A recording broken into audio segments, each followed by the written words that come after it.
over my heels. All right, we'll get it started. All right, folks. Hey, thank you for being here today. What a beautiful day. The sun has come out. What a great day to be alive, a great day to be an American.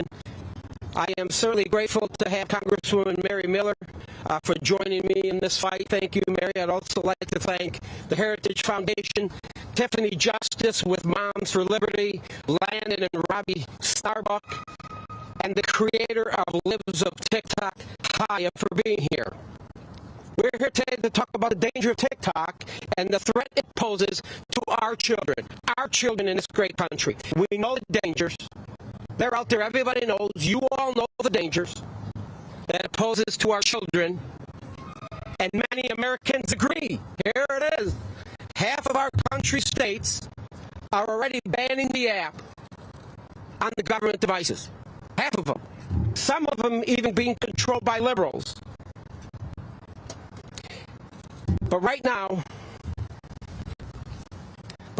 there's not one federal law in place to protect our children from TikTok in the United States. And this is deeply disturbing. In 2021, folks, Donald Trump, the greatest president in my lifetime, signed an order to ban TikTok if it wasn't sold by ByteDance in 45 days. And after Joe Biden took office, what did he do like everything else he does? He revoked this order. Under the leadership of Speaker Pelosi, Majority Leader Schumer, and Joe Biden, the Democrats voted and passed the Consolidated Appropriations Act of 2023, which banned that it requires military action. Boom, we shoot it down. It hung up there too long. I don't agree with that, but boom, we shoot it down. Imagine 150 Chinese spy devices in your homes. This is happening every day. It's happening every day, and it enhances the hold TikTok truly has on American lives. And do you want Chinese government officials teaching your children? Absolutely not. Many people don't know that if the TikTok app is completely different than it is here in China. It's different here than it is in China. And think about that.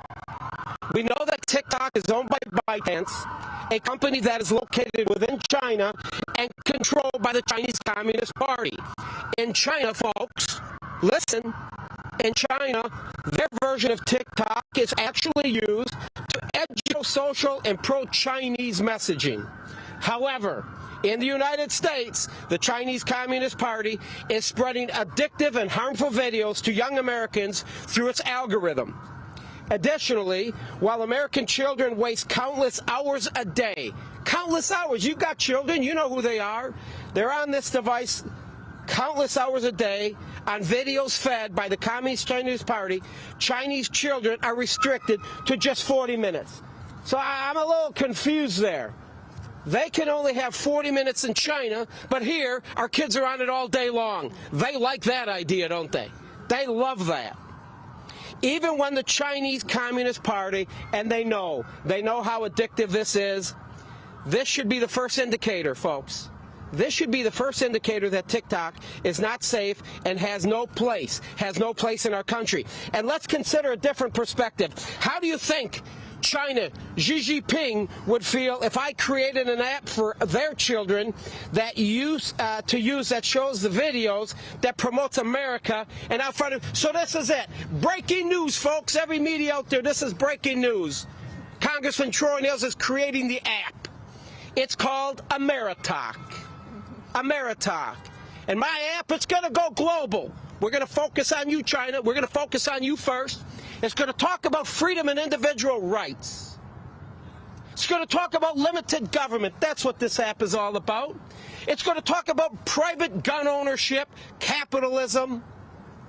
It's going to talk about the Americans. Hey, we should have an opportunity to go over there and buy a few acres, right? They're coming over here buying all of our land. We're going to go over there and buy a few of their acres. Maybe they'll want to sell some to us. And then, of course, responsible premium cigar smoking, like I do here with my friends from Ashton. What do you think Xi Jinping would do? What do you think if I presented this to him? Do you think he would bring this into the fold and say, great idea, let's allow this Ameritalk to come over and start infiltrating their society and infiltrating their children? You think they would go for that? You all should be shaking. Absolutely not. It's not going to happen. Then why in the hell do we allow to happen here? A few years ago, an account was created for a 13-year-old teen, and the type of videos it showed, it made me sick. Our kids have been shown videos that encourage them to hurt themselves. And as a father of 3 girls, it breaks my heart. Truly, truly breaks my heart. They were graphic videos that were not fit for our young children to view. And how can we continue? How can we continue as Congress allow this to happen?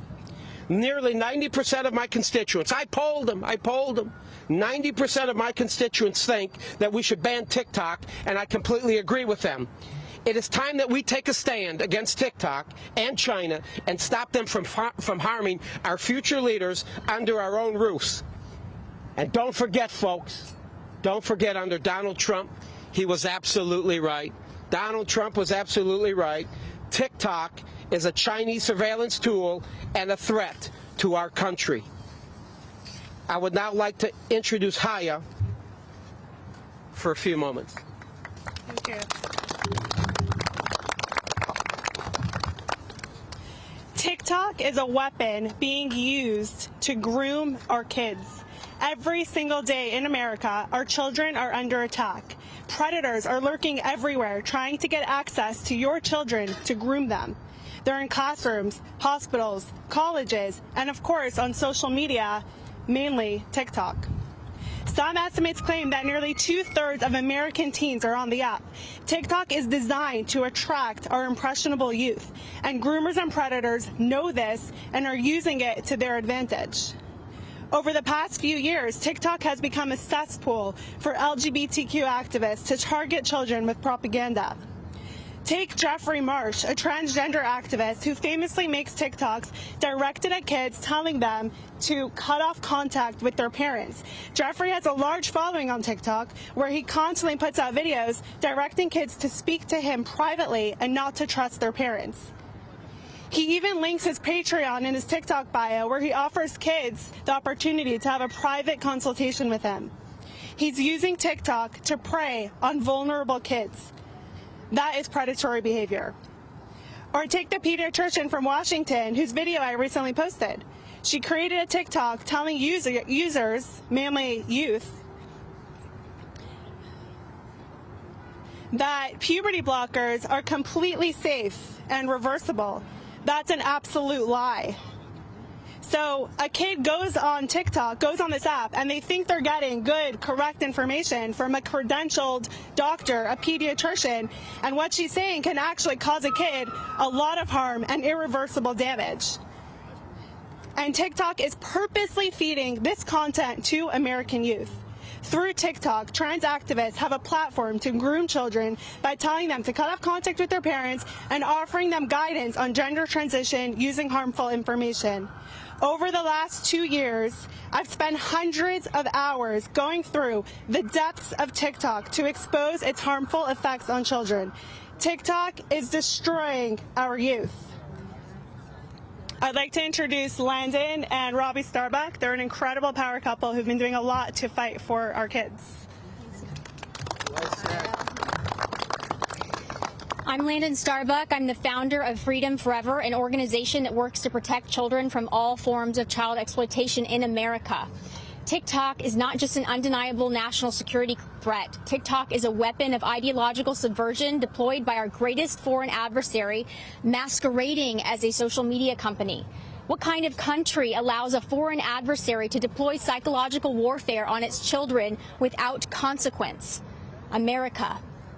Sadly, it wasn't enough for this administration or Congress to act to protect kids from social media companies like TikTok, who've allowed and enabled child exploitation and promoted dangerous suicidal content and extremely sexually explicit content to children.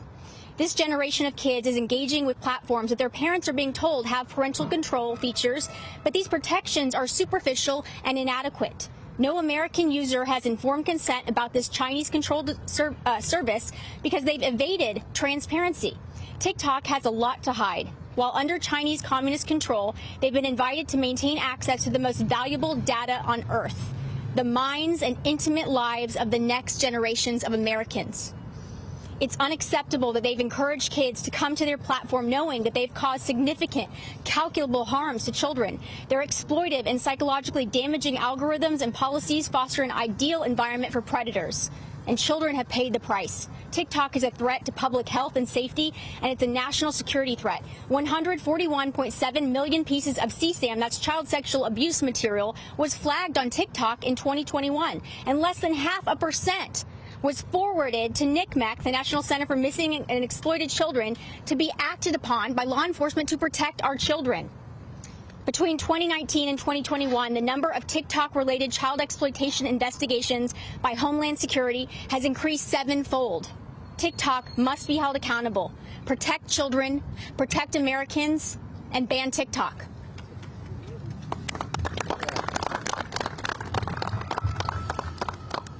So I'd like to speak directly to any members of Congress who are still on the fence about how they're going to vote on this and the American people. There's a very simple question that we all need to answer, and it's this. If China had soldiers showing up after school to American schools, picking up kids, taking them to indoctrination centers, and then teaching those kids what they want to teach them to produce a future where our children hate our own country, we would all stand up against it. Congress would act.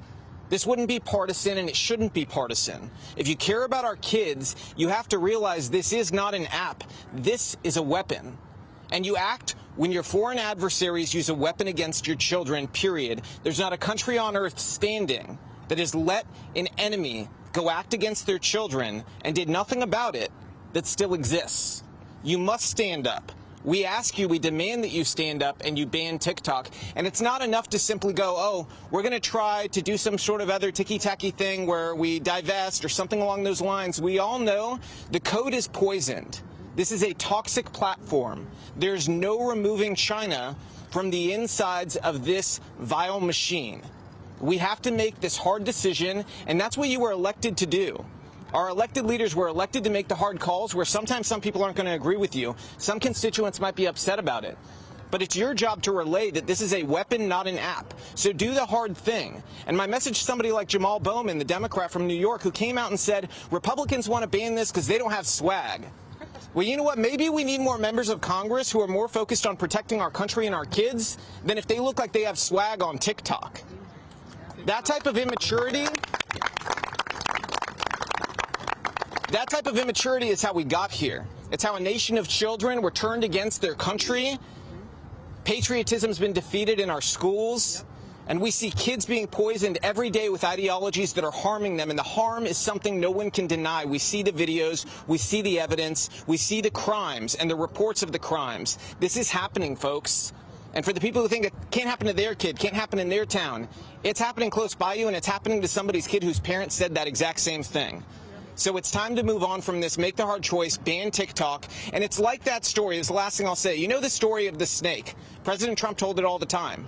Where there was a snake, the old lady saw it was injured, she let it in, and she nursed it back to health, and before it went back outside, it bit her. It was venomous, and it killed her. And before she died, she said, "Why did you bite me? I helped you." And he says, "Well, I was a snake. You knew that when you let me in." This is worse than that, because we let that snake into our kids' bedrooms. We gave them the phone that had the snake inside it, and the venom is right there. And we left them with really no oversight and said, "Snake, have at it. Do what you will with our children." It's time to stand up and draw a line, and today is that day. We need leaders who stand up and ban TikTok. Thank you. Next up, Tiffany. We've got Tiffany Justice, the amazing co-founder of Moms for Liberty, a group that is just unrivaled in the effect they're having in America on our schools. Thank you very much. Robbie spoke to the members of Congress today. I'd like to speak to the parents of America. You don't need to wait for Congress to ban TikTok to get your kids off of this app. So the first thing that you really need to do is take a look at it. If you haven't looked at what Kaya has posted on Libs of TikTok, you should see it. These people are actively coming after your children. I got to listen to Chloe Cole, who's a detransitioner, talk about the effects of social media on the young girls that she's speaking about. We have a social contagion in this country. regarding gender dysphoria and children who are being told that they have been born in the wrong body. And when they enter onto apps like TikTok, it brings them down this rabbit hole where increasingly every day they see more and more and more information feeding them this lie. So parents, ban TikTok in your house. Get your kid's phone, take it off. And you know what? If enough of us do it, then they can be mad at us for a minute, but eventually you'll say, well, you know what, so-and-so's mom doesn't let them have it either. So the more of us that say no to TikTok in our homes with our kids, the better off the future of our country will be. Thank you very much. Hi, my name is Kara Frederick, and I'm the Director of Tech Policy at the Heritage Foundation, but I'm here because I'm a mom against TikTok. TikTok is one of the most noxious platforms in my entire life. Yeah, to begin with, my entire life. And, you know, they had people come out, well-paid, sleek people come out yesterday and say, as Robbie said, Republicans don't have swag. Okay, if we don't have swag, we at least have moms and we have people who care about our children. That's what we have on our side, and I'll take that over swag any day. So all of these TikTok influencers who flooded this district today, they can always go to another app. They can always grow their social media following on another digital platform. But that mom in Pennsylvania, whose 10-year-old accidentally killed herself attempting the TikTok blackout challenge, she's never going to get her daughter back. That girl who paid attention to the social contagions that Tiffany talked about, that TikTok's algorithm supercharges, who can never have kids because she took those drugs and believed those influencers, she's never going to get her fertility back. We care about what this Chinese-controlled application is doing to the next generation, and especially what it's doing to their souls. Suicidal content, eating disorders, self-harm. Journalists have been conducting organic experiments registering as 13 and 14-year-olds on this platform, and they find within minutes, sometimes 3 minutes, these children are fed eating disorder content, suicidal content, that self-harm content, a veritable onslaught of deleterious material right into their brains, acting as young children. 67% of American teens are on TikTok. 16% of American teens said they are on TikTok almost constantly. 30% of parents claim that their preteens, 9 to 11-year-olds, use this platform. Studies in Britain are now showing that toddlers have been exposed to TikTok content. Guys, the next phase of teen despair, of children's despair, is here, and it's delivered by a Chinese algorithm. We have to ban it today.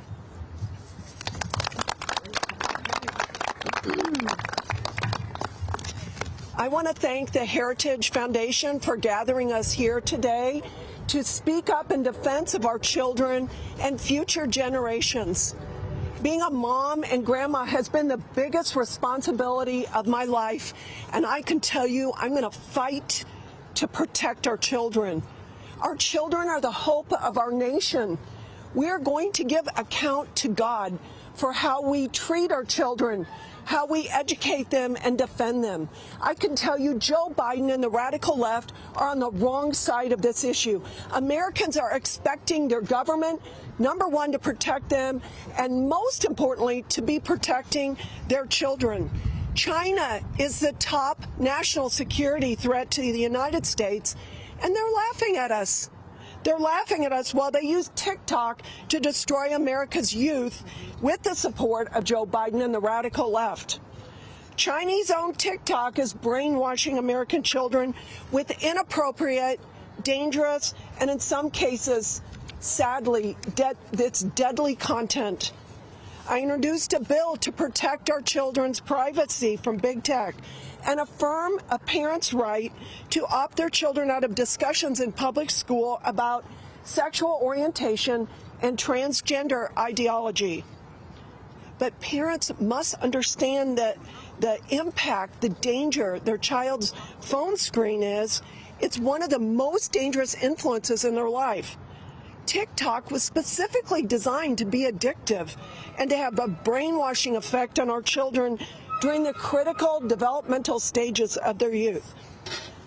Like my Friends said in China, the TikTok algorithm delivers educational lessons about math and science to their children, and it limits their daily use. But in America, by design, TikTok bombards our children with pornography, radical transgender ideology, and apocalyptic messages about carbon destroying our Earth. The result is a generation of children who are confused, depressed, and afraid. The Chinese Communist Party should not be allowed to conduct psychological warfare on our children and spy on our phones. I am so grateful for the work of the libs of TikTok, what they've done to expose the woke indoctrination that's taking place within our classrooms. No child should be brainwashed to join a transgender cult while they were at school. We will continue our important work to protect our children and ban TikTok. And I want to remind us again, we will give account to God for how we have protected and educated our children. Thank you so much. I'll close this, but I'd like to thank Haya, Robbie, and Landon. Well said, my friend Tiffany, Kara, Congresswoman Miller, for their words. All of you out there, the media, even the dishonest ones, get the message out there, folks. Get the message out there. TikTok is not good for this country. We must stand up. We must fight. We must fight to take this app and get it out of our country. If you want, spend a few moments. Promote my new one now, Amerita. Don't forget that. We're going to get that done. God bless America, and let's start protecting our children.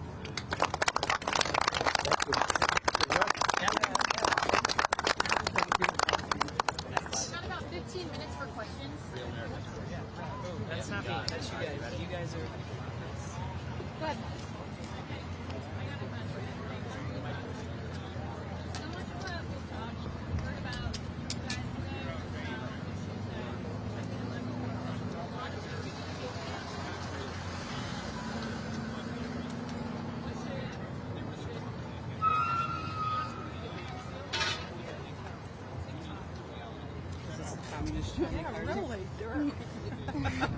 Because it's China, our number one enemy, infiltrating our children's minds with radical, dangerous ideology. It's bad on every level, and Americans want their children protected. With the Epic Times, yesterday the TikTok influencers were saying that if the app were to be banned, it would have huge negative effects on how everybody depends on TikTok for their livelihood. And then they say the response is simple, just put on their platform as well. The algorithm of TikTok makes it easier. What's your response to the influencers? Are we going to put a price on our children? Thank you. Thank you, ma'am. Good morning.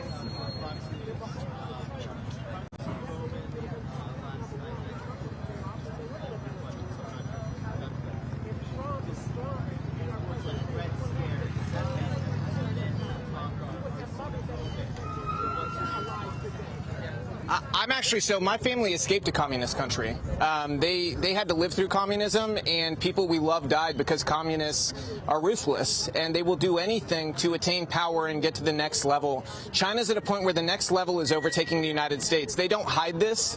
We're talking about something where there's an open 100-year plan the Chinese government has. The Chinese Communist Party does not hide this, and they want to overtake us as the superpower of the world. To do that, you've got to do things like this where they're ideologically going to war against our children. And so for somebody like Jamal to say that, I think it's just a pure ignorance of communism and the trail of dead bodies that it's left behind in history. And maybe he needs a history lesson. Maybe he should meet some victims of communism and get to know them.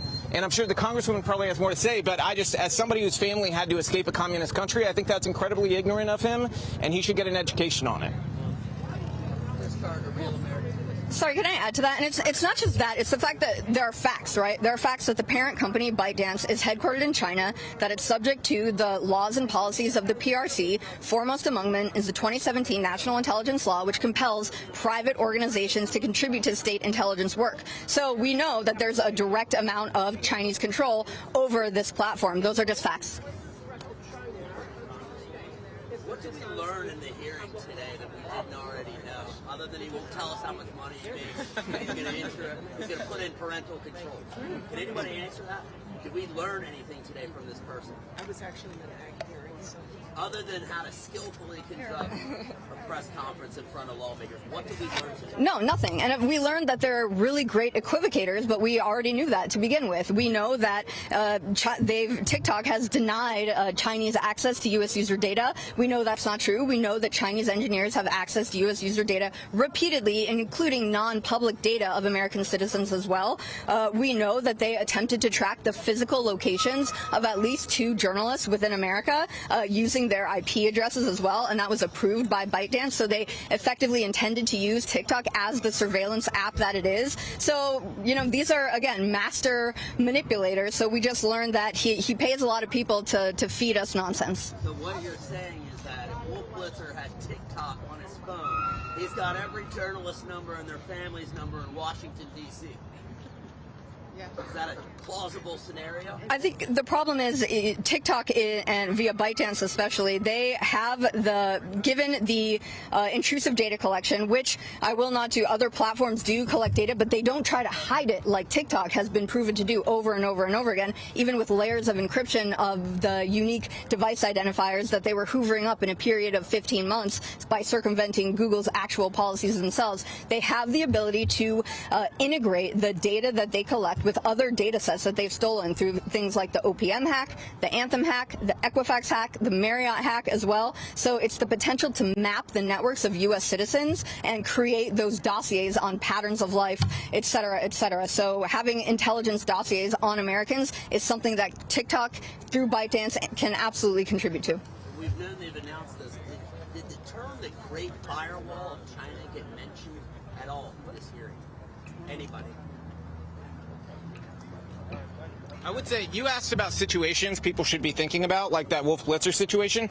People should really consider a different situation where in the future, 10, 15 years from now, some kids are going to go run for office that are going to be really brilliant people, and they're going to go do it, and they're going to have the best intentions. But you know what? They're going to be a kid who made mistakes as a teenager, who said some dumb stuff or did some dumb stuff. And what entity was keeping dossiers on American citizens and may have one on that person and may send somebody, who knows? Some enemy may send somebody to come to an event for that person, pull them aside and say, hey, I've got this bill that really matters to me, and I've been following you for a long time, and shows them something that is not public, that that person would not want to be public, and may sway their vote because they're so embarrassed. This is the type of thing nobody's thinking about right now, where this data is a long-term weapon, not just a short-term weapon, not just an indoctrination center that our kids are going to when they get out of school. So I would think about the long-term effects as well.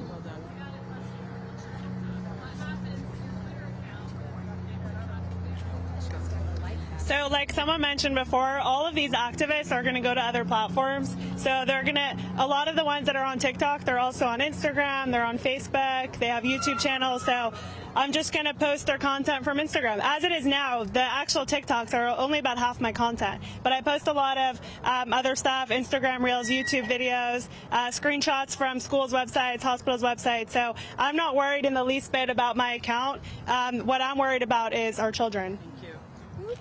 So if TikTok were to be banned, so let's go to the other social media platforms that also have vile content.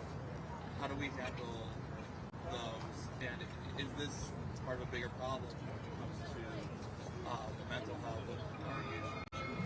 Yeah, I think it's really interesting as far as other social media platforms are concerned. We have school districts right now across the country that are working to sue social media companies.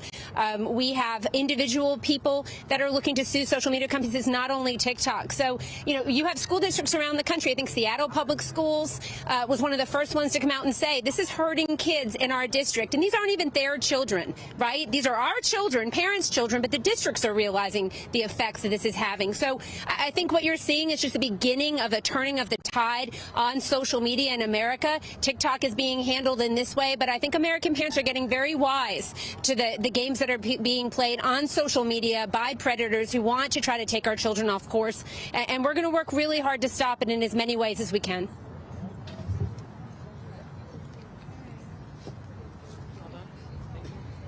Yeah, I also think a national data protection framework would help too. We know that TikTok can get U.S. user data from other companies, and in order to let Americans know how their data is used, stored, shared, and collected, that's imperative. So I think contending with that in a national data protection framework in a bipartisan manner, I think it's going to happen, and I think it should happen, and that'll resolve a lot of the issues that we're facing with these other platforms. And I do think it's worth noting the distinction between the Chinese system and the American system. So, you know, we're under a lot of internal domestic pressure right now, but America still has an engaged citizenry, a free press like yourselves, an independent judiciary, people, a rule of law, and people who can interrogate these privacy questions. In China, Xi Jinping is the judge, jury, and the executor. There's no debate whatsoever. So I think the national data protection framework, in addition to the American system, are for now safeguards against those kinds of smut on these platforms. All right, that's all we got. Thanks, Sean. Thank you.